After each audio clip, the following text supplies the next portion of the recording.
All right. So,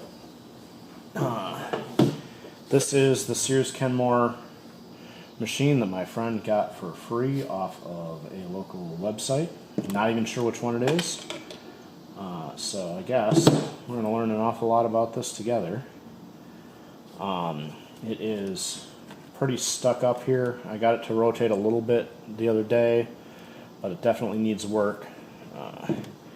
It's missing whatever this is. I don't know if there's supposed to be a cam stack there or what that's broken.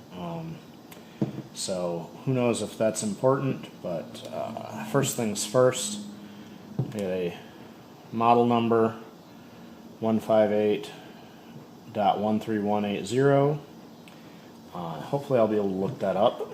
And then, but before we get any further, I'm going to see if the motor runs. So, got a speed controller is plugged in, and I have the belt off here. So,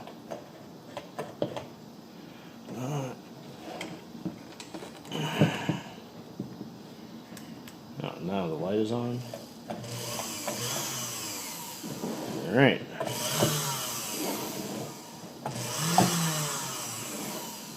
Okay, so at least the motor works, so if we get this moving, we won't be defeated by a bad motor.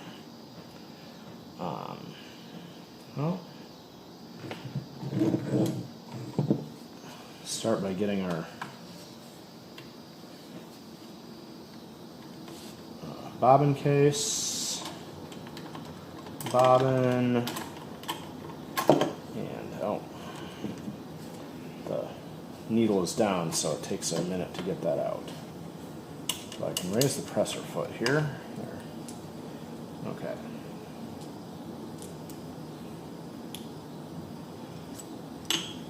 There's a plastic bobbin in this machine. I have to look up and see if that's what they came with. But it looks like an original bobbin, so it's a good sign. There's our lower hook, not in bad shape. The retaining ring there, and it has a lot of goo on the back side, so definitely gonna have to clean this machine as we go.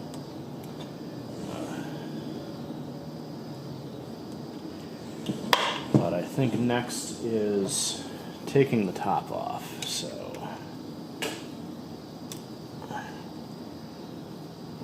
although let's take a moment to move the camera a bit higher.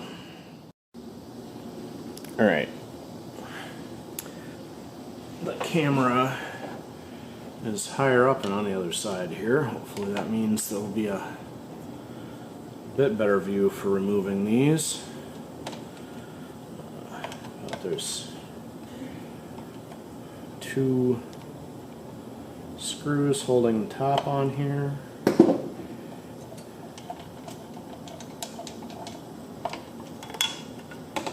And these are, they actually have these washers to retain them. That's really nice. A lot of machines either lose these retainer washers or they get, or they never had them in the first place. But that means that those are captured in there and won't get lost. Now this arm sprung up out of the way, which tells me that whatever is missing off of this spot here is definitely a valuable part of making the machine go. But, alright. Yeah, this is all incredibly stiff. So, oh, and that spring just popped off of there, so, yep.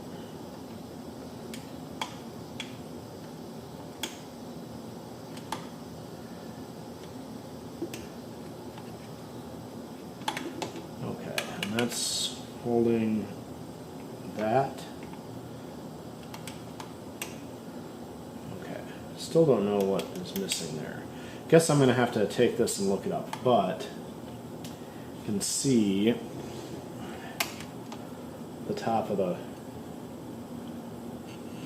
motion arm here is looking stiff.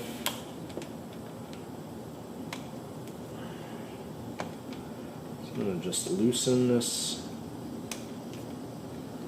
a little bit and see if that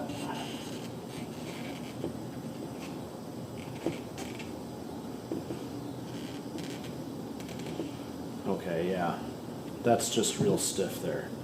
So first things first, I'm going to go get the sewing machine oil and thoroughly lubricate everything we can find here. And this arm keeps getting flipped out of the way because somebody took that cover off when this broke and they didn't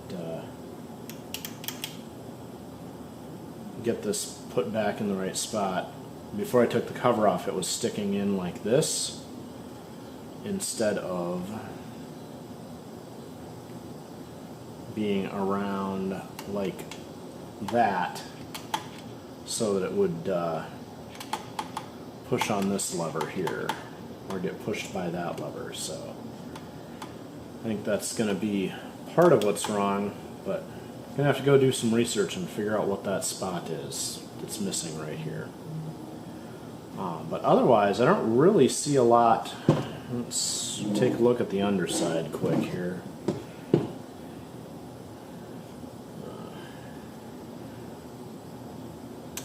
This is the arm that connects up to the top there that I cracked it to see if it would loosen a little bit. And this provides the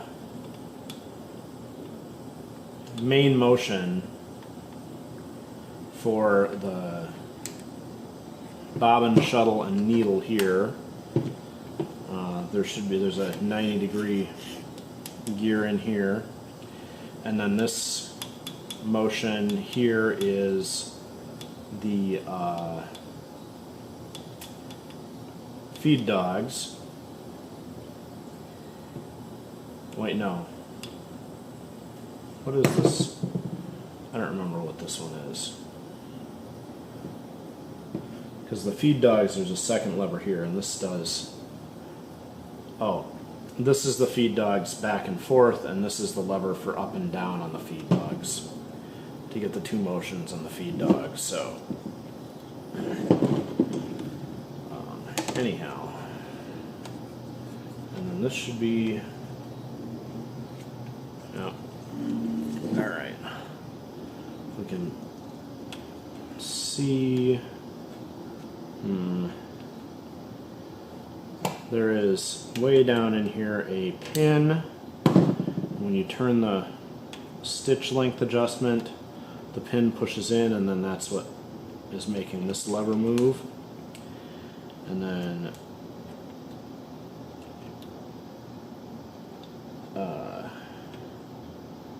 wait, this is the width, top is the width, and then the bottom here is going to be the no, bottom is the width, sorry. The bottom knob is the width because it starts at S. And this one goes to 0. So 0S is just a nothing, and then this is a long straight stitch, and then the 0 through 4 is, or S 1, 2, 3, 4 is the width of the stitch. And that adjuster is moving this big lever, and that lever goes to here, and that's the lever that pushes the needle bar back and forth as the machine moves. So, alright, that's our presser foot pressure adjustment. Pop that to just release all the spring pressure there. But first things first, I need to go get my sewing machine oil and just try putting a little oil all over this and see if that is just enough to get it going. Oh, I know what this missing knob is. This is a stitch selector knob. So I'm gonna, like I said, look this up, probably find the manual. Should be pretty easy. But I will bet that the manual has a stitch selector knob in here, because this knob then would select off of this cam group here, and that cam group is the decorative stitches that are built in the machine. So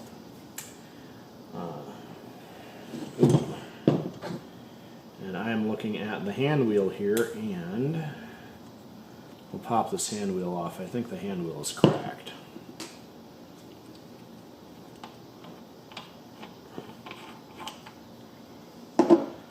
So the hand wheel, the clutch ring, when you tighten the hand wheel, when you tighten this, it pushes the clutch ring in and squeezes it in to drive the machine. When you loosen it, then you can bob and wind. But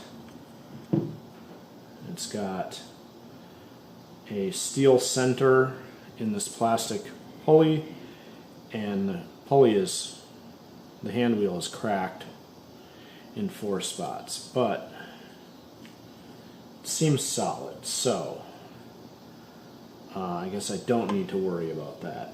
Sometimes with these plastic hand wheels, people will really get cranking on them, and if they're already cracked, it'll really put a lot of stress, because this part here is not particularly thick all the time, but this one seems okay. So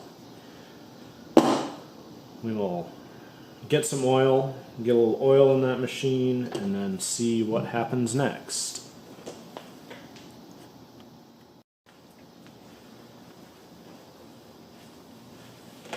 Alright, we're back with oil. So, sewing machine oil. All sewing machines are basically the same from this era. They were either copying each other or coming from the same factory.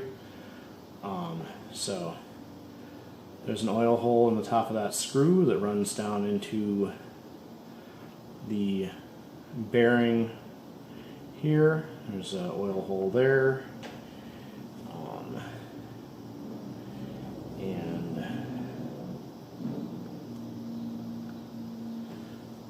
get oil on there, and then there's another hole in the top of this screw that lets oil down onto that bearing. And there's an oil hole there, and oil hole there. I got a drip to go on the needle bar there. Oil hole here. And when I'm freeing up an old machine like this, I'm sure that I mentioned it on the other one, I always get extra oil in and then I remove it later. So, but looking at this, so that oil is in there and soaking. I think this cam stack, if I remove this screw,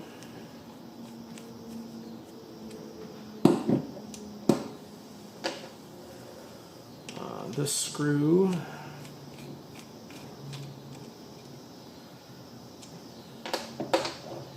and this screw right here,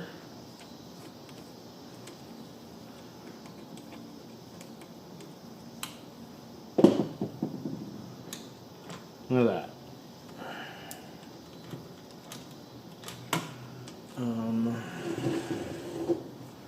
What are we? Oh, okay.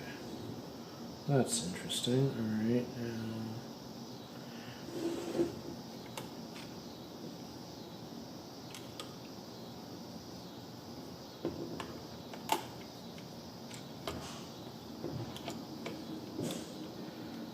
That's what that was. Okay. So it's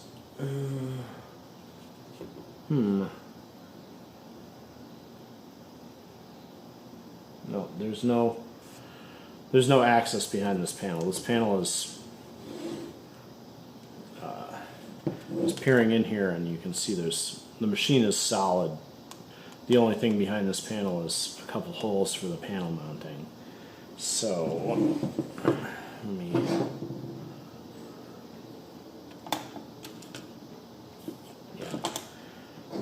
let me think. If I unscrew this end of that lever,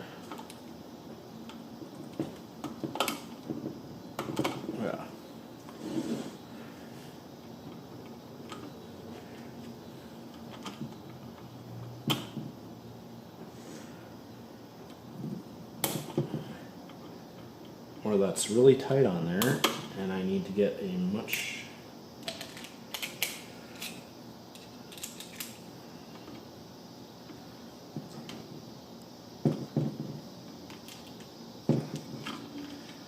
figure out a way to get a grip on this. Oh, there it comes. Oh, there's a nut on the back side. There's okay.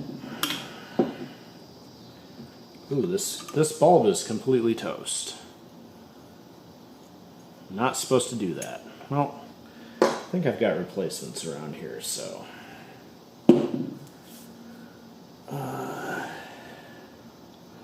Going to try and get this cam stack out, but it's hooked on this bar here, so I was going to pull that bar off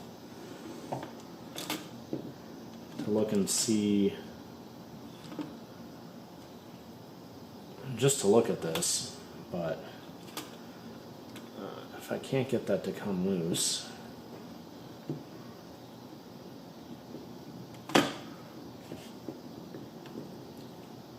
ooh, we got a little bit of movement here.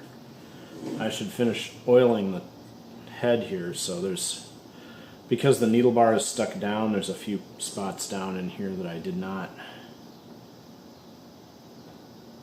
So I'm just sort of dripping oil all over in there to try and get it to hit the spots that need it. Since there's a nut there, I don't want to go get a wrench. To remove that, I'm just going to stick the screws back in the cam stack here. And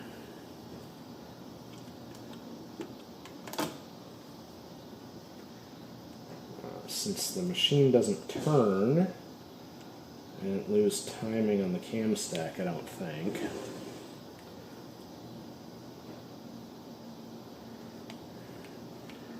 My initial idea was because the lever that's, this knob is missing, I thought, oh, well, some of these machines, the cam stack is kind of modular to remove. I thought if I could just pop it off of the top here and remove it to see if the machine would work without it, and then see about replacing that lever or knob later, but I don't think I moved anything. Watch me be very wrong about that, because of course the thing about the cam stack is that the different stitches move the needle bar left and right. So if you get the cam stack out of time, it might try to move the needle bar while the needle is down, and then it'll break the needle. So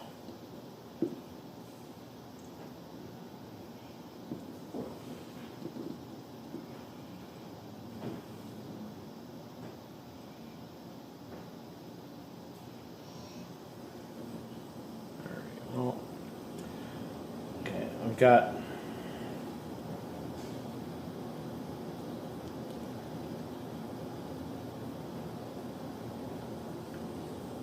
plenty of sewing machine oil all over this, and I'm gonna let it sit for a while because sewing machine oil will break this loose. It just needs a chance to, a little bit of time to work, and then when we get back to it later, it might be freed up. In the meantime, I'm going to go looking up the model for this and see if I can find out any information about it. So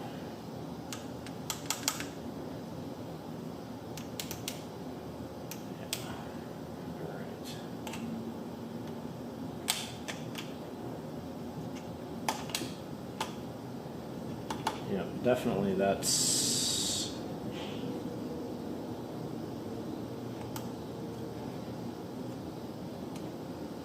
part of what happened. Is this knob here broke off, and they took the lid off and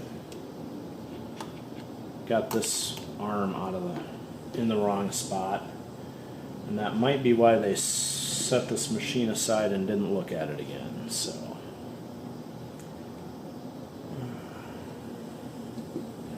every time I touch it, it moves a teeny bit, and I'm like, oh, maybe I'll work on it a bit, and I need to let it sit. So